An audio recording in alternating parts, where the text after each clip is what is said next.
ನಿವೃತ್ತ DG IGP ಹಿರಿಯ police ಅಧಿಕಾರಿ ಓಂ ಪ್ರಕಾಶ್ ಅವರ ಕಗ್ಗೊಲೆಯಾಗಿದೆ. ಆತನ ಹೆಂಡತಿಯೇ ಓಂ ಪ್ರಕಾಶ್ ಅವರನ್ನ ಬರ್ಬರವಾಗಿ ಹತ್ಯೆ ಮಾಡಿದ್ದಾರೆ. ಓಂ ಪ್ರಕಾಶ್ ಕೊಲೆ ಮಾಡಿ ವಿಡಿಯೋ ಕಾಲ್ ಮಾಡಿದ್ರು ಪತ್ನಿ ಪಲ್ಲವಿ. ಮತ್ತೋರ್ವ ಐಪಿಎಸ್ ಅಧಿಕಾರಿ ಹೆಂಡತಿಗೆ ವಿಡಿಯೋ ಕಾಲ್ ಮಾಡಿದ್ದಾರೆ. ಕೊಲೆ ನಡೆದ ಬಳಿಕ ವಿಡಿಯೋದಲ್ಲಿ ಓಂ ಪ್ರಕಾಶ್ ಮೃತದೇಹವನ್ನ ಪತ್ನಿ ಪಲ್ಲವಿ ಅವರು ತೋರಿಸಿದ್ದಾರೆ. I have finished the monster ಅಂತ ಹೇಳಿ ಮೆಸೇಜ್ ಕೂಡ ಹಾಕಿದ್ದಾರೆ. ಓಂ ಪ್ರಕಾಶ್ ಕೊಲೆ ಮಾಡಿ ವಿಡಿಯೋ ಕಾಲ್ ಮಾಡಿದ್ದಾರೆ ಪತ್ನಿ ಪಲ್ಲವಿ. ರೂಪಕ್ ಕುಮಾರ್ ದತ್ತಾ ಪತ್ನಿಗೆ ವಿಡಿಯೋ ಕಾಲ್ ಮಾಡಿ ಪಲ್ಲವಿ ಅವರು ಇನ್ಫಾರ್ಮೇಶನ್ ಕೊಟ್ಟಿದ್ದಾರೆ. I have finished the monster ಅಂತ ಹೇಳಿ ಮೆಸೇಜ್ ಸಹ ಕಳಿಸಿದ್ದಾರೆ. ಅದಾದ ಬಳಿಕ ಮತ್ತೊಬ್ಬ ಐಪಿಎಸ್ ಅಧಿಕಾರಿಯ ಪತ್ನಿ ಅವರು ಪೊಲೀಸ್ ಅಧಿಕಾರಿಗಳಿಗೆ ಇನ್ಫಾರ್ಮೇಶನ್ ಕೊಟ್ಟಿದ್ದಾರೆ. ಈ ರೀತಿಯಾಗಿ ಓಂ ಪ್ರಕಾಶ್ ಅವರ ಕಗ್ಗೊಲೆಯಾಗಿದೆ ಅಂತ ಹೇಳಿ ಪೊಲೀಸರಿಗೆ ಆಕೆ ಮಾಹಿತಿಯನ್ನ ಕೊಡ್ತಾರೆ. ಆ ಮಾಹಿತಿಯನ್ನ ಆಧರಿಸಿ ಪೊಲೀಸರು ಓಂ ಪ್ರಕಾಶ್ ಅವರ ನಿವಾಸಕ್ಕೆ ಆಗಮಿಸ್ತಾರೆ. ಆ ನಿವಾಸಕ್ಕೆ ಆಗಮಿಸಿದಂತಹ ಸಂದರ್ಭದಲ್ಲಿ ಪತ್ನಿ ಪಲ್ಲವಿ ಅವರು ತಮ್ಮ ತಪ್ಪನ್ನ ಒಪ್ಪಿಕೊಳ್ತಾರೆ. ನಾನೇ ನನ್ನ ಗಂಡನನ್ನ ಬರ್ಬರವಾಗಿ ಹತ್ಯೆ ಮಾಡಿದ್ದೀನಿ, ಚಾಕುವಿನಿಂದ ಇರಿದಿದ್ದೀನಿ, ನಾನು ಇರಿದಿರುವಂತಹ ಚಾಕು ಕೂಡ ಇಲ್ಲೇ ಇದೆ ಅಂತ ಹೇಳಿ ಪೊಲೀಸರಿಗೆ ಶರಣಾಗ್ತಾರೆ. ಸದ್ಯಕ್ಕೆ ಈಗ ಸೆಂಟ್ ಜಾನ್ ಆಸ್ಪತ್ರೆಗೆ ಓಂ ಪ್ರಕಾಶ್ ಅವರ ಮೃತದೇಹವನ್ನ ರವಾನೆ ಮಾಡಲಾಗಿದೆ. ಶವಾಗಾರದ ಬಳಿ ಈಗಾಗಲೇ ಸಂಬಂಧಿಕರು ಹಾಗೆ ಕುಟುಂಬಸ್ಥರು ಕಣ್ಣೀರು ಹಾಕ್ತಾ ಇದ್ದಾರೆ, ಹೀಗಾಗೋಯ್ತಲ್ಲ ಅಂತ ಹೇಳಿ.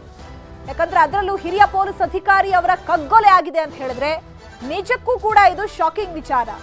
ಸಾಮಾನ್ಯ ಮನುಷ್ಯರಲ್ಲ, ಸರ್ವಿಸ್ನಲ್ಲೇ ಇಂತಹ ಪ್ರಕರಣಗಳನ್ನ ಭೇದಿಸಿದಂಥವ್ರು ಅವರೇ ಈಗ ಕಗ್ಗೊಲೆ ಆಗಿದ್ದಾರೆ. ಅದರಲ್ಲೂ ಓಂ ಪ್ರಕಾಶ್ ಅವರು ಕೂಡ ಒಂದು ಮೆಸೇಜ್ ಅನ್ನ ಕಳಿಸಿದ್ದಾರೆ.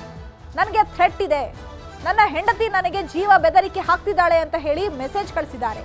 ಹಾಗಿದ್ರೆ ಆ ಮೆಸೇಜ್ ಅನ್ನ ಯಾರಿಗೆ ಕಳಿಸಿದ್ದಾರೆ, ಯಾವಾಗ ಕಳಿಸಿದ್ದಾರೆ? ಈ ಜಗಳ ನಡೆಯೋಕ್ಕೂ ಮುನ್ನ ಏನಾದರೂ ಮೆಸೇಜ್ ಕಳಿಸಿದ್ರಾ? ಅಟ್ಲೀಸ್ಟ್ ಈ ವಿಚಾರ ಗೊತ್ತಾಗೋಕ್ಕೂ ಮುನ್ನವೇ ಯಾರಾದ್ರೂ ಬಂದಿದ್ದಿದ್ರೆ ಈ ಒಂದು ಅವಘಡ ನಡೀತಾ ಇರಲಿಲ್ವೇನೋ. ಬಟ್ ಆದ್ರೆ ಮಾನಸಿಕ ಸ್ಥಿಮಿತತೆಯನ್ನ ಕಳ್ಕೊಂಡಂತಹ ಆಕೆಯ ಹೆಂಡತಿಯೇ ಆತನನ್ನ ಬರ್ಬರವಾಗಿ ಹತ್ಯೆ ಮಾಡಿದ್ದಾಳೆ. ಜೊತೆಗೆ ಮುಖಕ್ಕೆ ಬಟ್ಟೆಯನ್ನ ಕಟ್ಟಿ ಬರ್ಬರವಾಗಿ ಚಾಕುವಿನಿಂದ ಇರಿದು ಹತ್ಯೆ ಮಾಡಿದ್ದಾರೆ. ಪೊಲೀಸರು ಆ ನಿವಾಸಕ್ಕೆ ಹೋಗಿ ನೋಡುವಷ್ಟರಲ್ಲಿ ಓಂ ಪ್ರಕಾಶ್ ಅವರು ರಕ್ತದ ಮಡುವಿನಲ್ಲಿ ಬಿದ್ದಿರ್ತಾರೆ.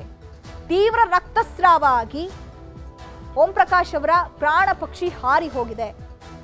ಜೊತೆಗೆ ಇದ್ದಂತಹ ಹೆಂಡತಿಯೇ ಆಸ್ತಿಯ ವಿಚಾರಕ್ಕೆ ಆತನನ್ನ ಕಗ್ಗೊಲೆ ಮಾಡಿದ್ದಾಳೆ ಅನ್ನುವಂತಹ ಮಾಹಿತಿ ಲಭ್ಯ ಆಗಿದೆ. ಪೊಲೀಸ್ ಕಮಿಷನರ್ ದಯಾನಂದ್ ಅವರು ಕೂಡ ಆಗಮಿಸಿದ್ದಾರೆ ಸೆಂಟ್ ಜಾನ್ಸ್ ಆಸ್ಪತ್ರೆಗೆ. ಓಂ ಪ್ರಕಾಶ್ ಅವರ ಕೊಲೆ ಬಗ್ಗೆ ಅಧಿಕಾರಿಗಳಿಂದ ಮಾಹಿತಿಯನ್ನ ಸಂಗ್ರಹ ಮಾಡ್ತಾ ಇದ್ದಾರೆ. ಆಸ್ಪತ್ರೆಯಲ್ಲೇ ಬೀಡು ಬಿಟ್ಟಿರುವ ಓಂ ಪ್ರಕಾಶ್ ಕುಟುಂಬಸ್ಥರು ಎಲ್ರಿಗೂ ಕೂಡ ಒಂದು ರೀತಿಯಾದಂತಹ ಆಶ್ಚರ್ಯ. ಈ ರೀತಿ ನಿವೃತ್ತ ಹಿರಿಯ ಪೊಲೀಸ್ ಅಧಿಕಾರಿಯೇ ಹೆಂಡತಿಯಿಂದ ಬರ್ಬರವಾಗಿ ಹತ್ಯೆ ಆಗಿದಾರಲ್ಲ, ನಂಬೋದಕ್ಕೆ ಕಷ್ಟ ಆದರೂ ಕೂಡ ಸದ್ಯಕ್ಕೆ ಇದು ಸತ್ಯ ಅನ್ನುವಂತೆ ಭಾಸ ಆಗ್ತಾ ಇದೆ. ಬಟ್ ತನಿಖೆಯಿಂದಷ್ಟೇ ಗೊತ್ತಾಗಬೇಕು ಈ ಕೊಲೆ ಯಾವ ಕಾರಣಕ್ಕೆ ನಡೆದಿದೆ. ಆಸ್ತಿ ವಿಚಾರಕ್ಕೇನೆ ಕೊಲೆ ಮಾಡಿರುವಂಥದ್ದ ಅಥವಾ ಬೇರೆ ಏನಾದರೂ ವೈಯಕ್ತಿಕ ಕಾರಣಗಳು ಇದೆಯಾ? ಪದೇ ಪದೇ ಜಗಳ ಆಗ್ತಾ ಇತ್ತು. ಕೆಲವು ದಿನಗಳ ಹಿಂದೆ ಪತಿ ಹಾಗೆ ಪತ್ನಿ ನಡುವೆ ಯಾವುದೋ ವಿಚಾರಕ್ಕೆ ಜಗಳ ಆಗಿದೆ. ಆ ಸಂದರ್ಭದಲ್ಲಿ ಪತ್ನಿ ಪಲ್ಲವಿ ಅವರು ಮನೆಯ ಮುಂದೆ ಧರಣಿಯನ್ನ ಕೂಡ ನಡೆಸಿದ್ದಾರೆ.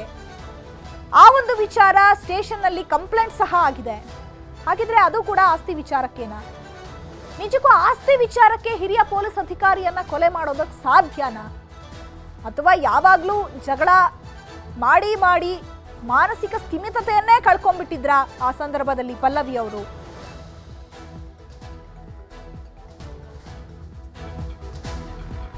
ಇನ್ನು ಹಿರಿಯ ಪೊಲೀಸ್ ಅಧಿಕಾರಿ ಓಂ ಪ್ರಕಾಶ್ ಅವರ ನಿವಾಸಕ್ಕೆ ಡಿಜಿ ಅಲೋಕ್ ಮೋಹನ್ ಹಾಗೆ ಕಮಿಷನರ್ ದಯಾನಂದ್ ಅವರು ಕೂಡ ಆಗಮಿಸಿದ್ದಾರೆ.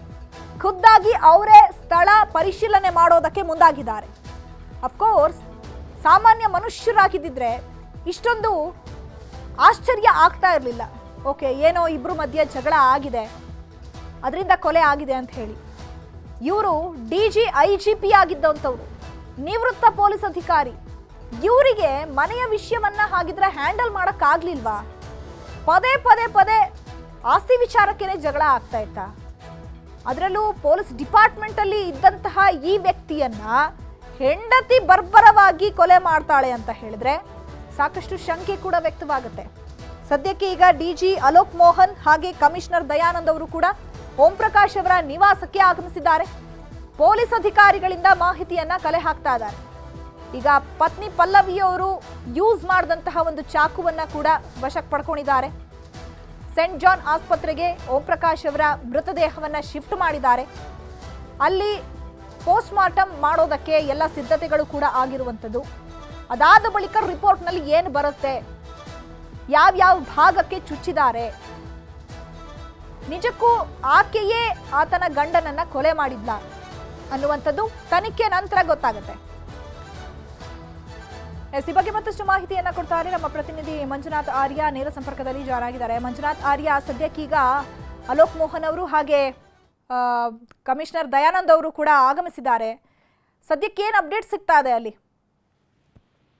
ಚೈತ್ರ, ಈಗಷ್ಟೇ ಓಂ ಪ್ರಕಾಶ್ ಅವರ ನಿವಾಸಕ್ಕೆ ಡಿಜಿಐಜಿ ಆಗಿರುವಂತಹ ಅಲೋಕ್ ಮೋಹನ್ ಮತ್ತು ನಗರ ಪೊಲೀಸ್ ಆಯುಕ್ತರಾದ ದಯಾನಂದ್ ಕೂಡ ಈಗಾಗಲೇ ಬಂದಿರುವಂತದ್ದು. ಸದ್ಯಕ್ಕೆ ಸಂಪೂರ್ಣವಾಗಿ ಘಟನೆ ಹೇಗಾಯ್ತು ಅನ್ನುವಂಥದ್ರ ಬಗ್ಗೆ ಹಿರಿಯ ಅಧಿಕಾರಿಗಳಿಂದ ಮಾಹಿತಿಯನ್ನ ಸಂಗ್ರಹ ಮಾಡ್ತಾ ಇದ್ದಾರೆ. ನೀವು ದೃಶ್ಯದಲ್ಲೂ ಕೂಡ ನೀವು ನೋಡ್ತಾ ಇರ್ಬೋದು, ಖುದ್ದಾಗಿ ಡಿಜಿಐಜಿ ಆಗಿರುವಂತಹ ಅಲೋಕ್ ಮೋಹನ್ ಮತ್ತು ನಗರ ಪೊಲೀಸ್ ಆಯುಕ್ತರಂತಹ ದಯಾನಂದ್ ಇಬ್ರು ಕೂಡ ಈಗಾಗಲೇ ಬಂದಿರುವಂತದ್ದು. ಬಂದು ಸದ್ಯಕ್ಕೆ ಘಟನೆ ನಡೆದಂತಹ ಸ್ಥಳದಲ್ಲಿರುವಂತಹ ಪೊಲೀಸರಿಂದಲೂ ಕೂಡ ಮಾಹಿತಿಯನ್ನ ಸಂಗ್ರಹ ಮಾಡ್ತಾರೆ. ಮತ್ತೊಂದು ಇನ್ನೊಂದು ಏನು ಅಂತಂದ್ರೆ ಪೊಲೀಸರಿಂದಲೂ ಕೂಡ ಮಾಹಿತಿಯನ್ನು ಸಂಗ್ರಹ ಮಾಡ್ತಿದ್ದಾರೆ. ಜೊತೆಗೆ ಕ್ರೈಮ್ ಸೀನ್ ನ ಪರಿಶೀಲನೆ ಮಾಡೋದಕ್ಕೂ ಕೂಡ ಈಗಾಗಲೇ ಅಧಿಕಾರಿಗಳಿಬ್ರು ಕೂಡ ಒಳಗಡೆ ಹೋಗಿರುವಂತದ್ದು. ಏನು ಗ್ರೌಂಡ್ ಫ್ಲೋರ್ ಕಾಣ್ತಾ ಇದೆ, ಆ ಒಂದು ಅಧಿಕಾರಿಗಳಿಬ್ರು ಕೂಡ ಒಳಗಡೆ ಹೋಗಿರುವಂತದ್ದು. ಏನು ಗ್ರೌಂಡ್ ಫ್ಲೋರ್ ಕಾಣ್ತಾ ಇದೆ, ಆ ಒಂದು ಗ್ರೌಂಡ್ ಫ್ಲೋರ್ ನಲ್ಲಿ ಓಂ ಪ್ರಕಾಶ್ ಅವರನ್ನ ಕೊಲೆಯನ್ನ ಪತ್ನಿ ಮಾಡಿದ್ದಾರೆ ಅನ್ನುವಂಥದ್ರ ಬಗ್ಗೆ ಕೂಡ ಈಗಾಗಲೇ ವಿವರಣೆಯನ್ನ ಕೊಡ್ತಾ ಇರುವಂತದ್ದು. ಖುದ್ದಾಗಿ ಡಿಸಿಪಿ ಸಾರಾ ಫಾತಿಮಾ ಆಗಿರ್ಬೋದು, ಎಸಿಪಿ ಮತ್ತು ಇನ್ಸ್ಪೆಕ್ಟರ್ 3 ಜನರಿಂದಲೂ ಕೂಡ ಮಾಹಿತಿಯನ್ನ ಕೊಡುವಂತ ಒಂದು ಕೆಲಸವನ್ನ ಮಾಡ್ತಿದ್ರೆ.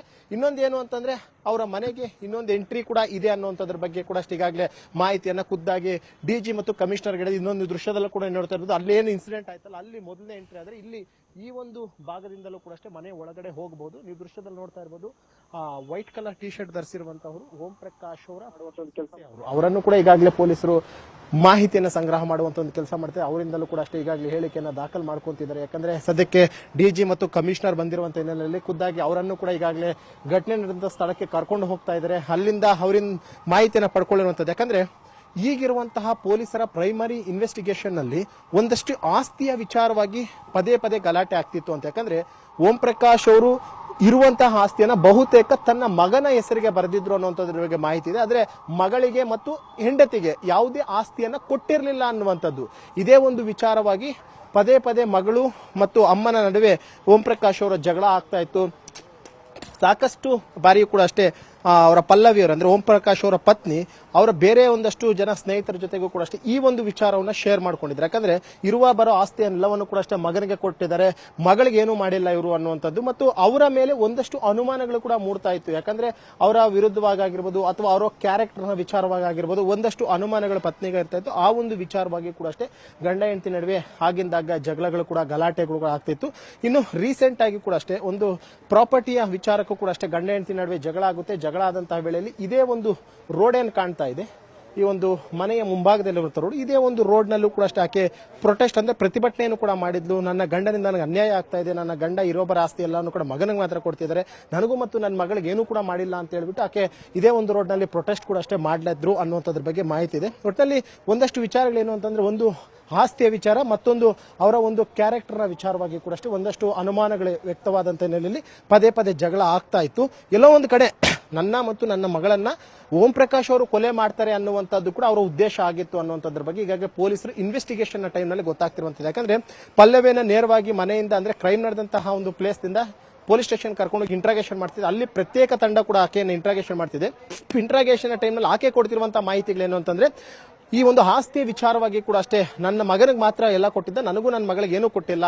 ಅಂದ್ರೆ ಆತ ದುಡಿದಿದ್ದೆಲ್ಲವೂ ಕೂಡ ಅಷ್ಟೇ ಬೇರೆ ಬೇರೆಯವ್ರ ಹೆಸರಲ್ಲಿ ಪ್ರಾಪರ್ಟಿಗಳು ಮಾಡಿದ್ದಾರೆ, ಬೇರೆ ಬೇರೆಯವರಿಗೆ ಕೊಟ್ಟಿದ್ದಾರೆ ಹೊರತು ನಮಗೆ ಅಂತ ಕಟ್ಕೊಂಡಿರೋಂಥ ಹೆಂಡತಿಗೆ ಮತ್ತು ಮಗಳಿಗೆ ಏನೂ ಕೂಡ ಮಾಡಿಲ್ಲ ಅನ್ನುವಂಥ ಒಂದು ಅಸಮಾಧಾನ ಇತ್ತು. ಜೊತೆಗೆ ಅವರ ಒಂದು ಕ್ಯಾರೆಕ್ಟರ್ನ ವಿಚಾರವಾಗಿ ಕೂಡ ಅಷ್ಟೇ ಬೇರೆ ಬೇರೆ ಜೊತೆ ಒಂದಷ್ಟು ಜನರ ಜೊತೆ ಸಂಬಂಧವನ್ನು ಬೆಳೆಸ್ಕೊಂಡಿದ್ರು ಅನ್ನುವಂತ ಒಂದು ಆರೋಪವನ್ನು ಕೂಡ ಈಗಾಗಲೇ ಪತ್ತೆ ಮಾಡ್ತಿದ್ದಾರೆ. ಈ ಒಂದು ವಿಚಾರವಾಗಿ ಪದೇ ಪದೇ ನಮ್ಮ ಮಧ್ಯೆ ಜಗಳ ಆಗ್ತಾ ಇತ್ತು. ಎಲ್ಲೋ ಒಂದು ಕಡೆ ಈ ಜಗಳದಿಂದಾಗಿ ನನ್ನ ಮತ್ತು ಮಗಳನ್ನ ಓಂ ಪ್ರಕಾಶ್ ಅವರು ಕೊಲೆ ಮಾಡಬಹುದು ಅನ್ನುವಂತ ಒಂದು ಅನುಮಾನ ಶುರುವಾಗಿತ್ತು. ಇತ್ತೀಚಿನ ದಿನದಲ್ಲಿ ಆ ಒಂದು ಕೊರತೆ ಅಂದ್ರೆ ಆ ರೀತಿಯಂತ ಒಂದು ಯೋಚನೆ ಜಾಸ್ತಿ ಇತ್ತು. ಆ ಒಂದು ನಿಟ್ಟಿನಲ್ಲಿ ನಾವು ಕೊಲೆ ಮಾಡಿಬಿಡೋಣ ಅನ್ನುವಂತ ನಿರ್ಧಾರಕ್ಕೆ ಬಂದಿದ್ದು, ಕೊಲೆ ಮಾಡಿದ್ವಿ ಅಂತ ಹೇಳ್ಬಿಟ್ಟು.